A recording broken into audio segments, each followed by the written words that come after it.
abay walang pakialaman DOE at sila ay nagbabakasyon 2 araw sa 1 linggo ang pasukan. Yun lang ang masasabi ko. Maraming salamat po. Mr. Chair, hindi po kami nagbabakasyon, Mr. Chair.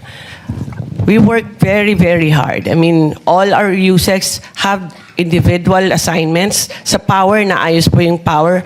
On the supply side po, non-stop po yan, paghanap ng supplier. On enforcement, our offices, even though wala kaming tao, pinupuntahan po lahat po ng mga reklamo. It's not stopping the work. May isa na lang huling hirit ako kay Secretary Garin. Alam natin, ang lead agency ng department ng krisis na ito, ang inaasahan na tutulong at tututok sa krisis ng langis ay ang Department of Energy. Tama po ba? Pati yung attached agencies, they're supposed to take the lead in handling the energy crisis as we understand it today, including ERC, NAPOCOR, lahat ng narito. Higit sa lahat PNOC with legendary reserves kung saan man sila. And this is stated in your mandate. And the President also wrote that, in fact, there would be a cutting back in government agencies to 4 days.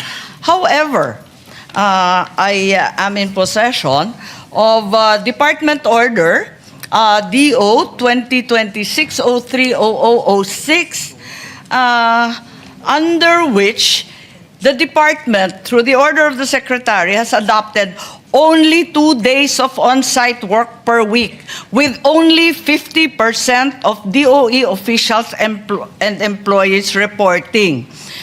And the rest is all work from home. In comparison to Memo Circular 114, they were mandated for a 4-day on-site work arrangement. Our private companies, in order to make a living and to stay above water, have chosen to stay on-site 5 days. Hindi sila nagbabawas. Only a few companies like Del Monte and Aboitiz, nagbawas nga, Monday naman to Thursday. Ang DOE, 2 days lang. Tama ba yun? Parang wala kayong urgency sa katawan, ayos lang. Can you please explain the rationale for this madness at nagagalit ang tao? 2 araw lang kayo magtatrabaho sa harap ng krisis? Mr. Chair, work from home doesn't mean that we don't work, ma'am. We work every day. We meet every day, even in weekends. We haven't stopped actually for 8 weeks already.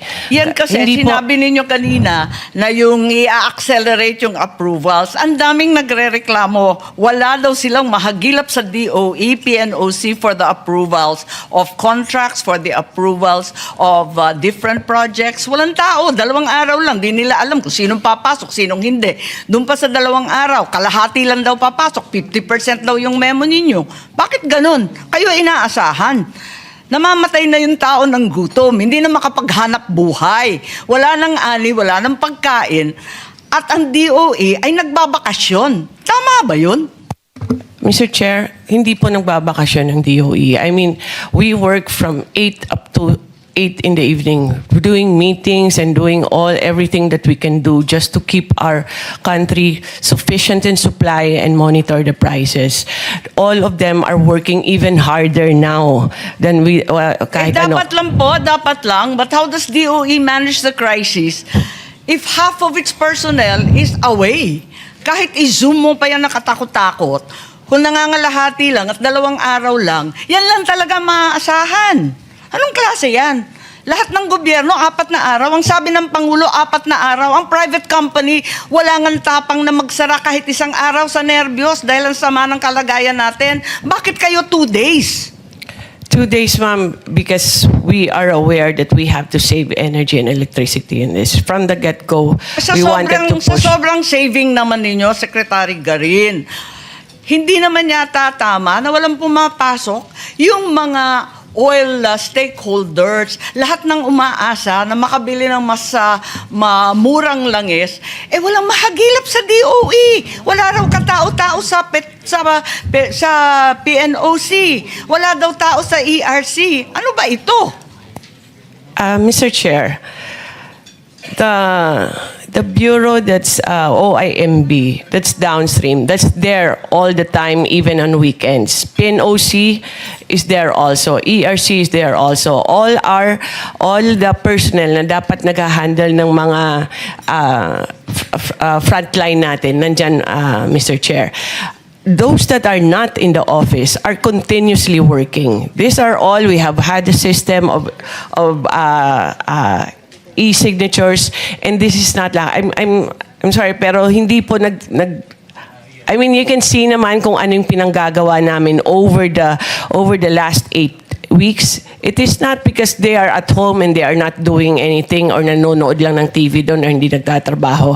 We can show it in our accomplishments, Mr. Chair. Lahat po sila overtime yan. Hindi po nagtigil ang trabaho dahil work from home. The objective of work from home is not to stop working. It is to become more efficient. Ngayon po, we are trying to save for the country para Hindi ba sinabi ng Pangulo na 4 days? Bakit kayo kinalahati pa yung 4 days? Hirap na hirap. Yung mga pumupunta sa DOE, magpapapirma sa PNOC, walang tao. Andito Section 3 mo Eto the DOE shall implement a hybrid work arrangement whereby officials and employees shall render 2 days on-site work per week. Ibig sabihin, wala sila doon. Sino naman ang magtatrabaho? Sinong pipirma? Sinong kakausapin? Sino mag-a-approve ng kinakailangan natin kapag ganyan? Kaya pala, pag nagtatanong kami, wala na kayong sinabi, kundi pag-aaralan, i-review, babalikan, pagmimitingan. Kasi nga, 2 days a week. Mr. Chair, PNOC is a GOCC, so I cannot speak for them, but I'm speaking in behalf of the Pareho rin po. But all contracts are all on deadline, Mr. Chair. Wala po kaming lahat po ng mga service contracts. They continuously, we only have 30 working days for that to sign, and those are signed before the 30 days. Lahat po ng meetings, we are still ongoing with that. Even our oil companies, our bulk distributors, everyone po, minimit po yan. Wala pong tigil po yan. Even on Friday, we have, I have 6 meetings with all the LGUs, and that doesn't stop us from working. Just the fact that baka sa iba po, pag work from home, di sa magtatrabaho. Pero eto po yung DOE nagtatrabaho. I don't know what the arrangement is with PNOC. Secretary naman, paano pipirma ng mga permitting na sinasabi nyo na accelerated hybridization? Paano pipirma ng iba't ibang mga renewable projects? Walang tao dun sa opisina. We're automated, Mr. Chair. Pambihira. Hindi naman online yung approval It's online, Mr. Chair, because of the EVOS. Hindi po. Marami po nagre-reklamo. In any case, I think that this memo that the lead agency will work as a mere 2 days a week in the face of this crisis is reprehensible and incomprehensible. Talaga naman habang ang taong bayan ay hirap na hirap, ang ating mga mangingisda ay naghihikahos, ang presyo ng pagkain at ang langis ay hindi ubos maisip, abay walang pakialam ang DOE at sila ay nagbabakasyon 2 araw sa 1 linggo ang pasukan. Yun lang ang masasabi ko. Maraming salamat po. Mr. Chair, hindi po kami nagbabakasyon, Mr. Chair. We work very, very hard. I mean, all our USECs have individual assignments. Sa power, naayos po yung power. On the supply side po, non-stop po yan, paghanap ng supplier. On enforcement, our offices, even though wala kaming tao, pinupuntahan po lahat po ng mga reklamo. It's not stopping the work, Mr. Chair.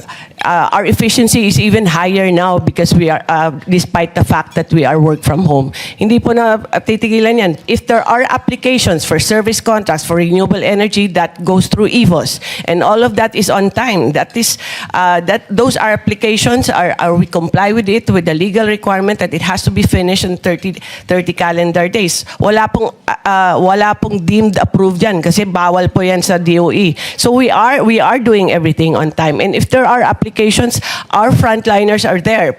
Naka-assign yan na dapat kung may nag-apply po ng gusto nilang bagong gas stations, the office of Director Rino is there, and they're actually practically there 7 days a week because of all these problems, Mr. Chair. Secretary, I have no desire to argue with you, but the facts are evident there's only a 2-day week as far as DOE is concerned, at saksakan ng dami ng reklamo mula sa iba't ibang sektor, higit sa lahat ang sektor ng langis. Yun lang. Kaya siguro kung maaari, balikan kaya natin itong memo ng ating Pangulo na 4-day on-site.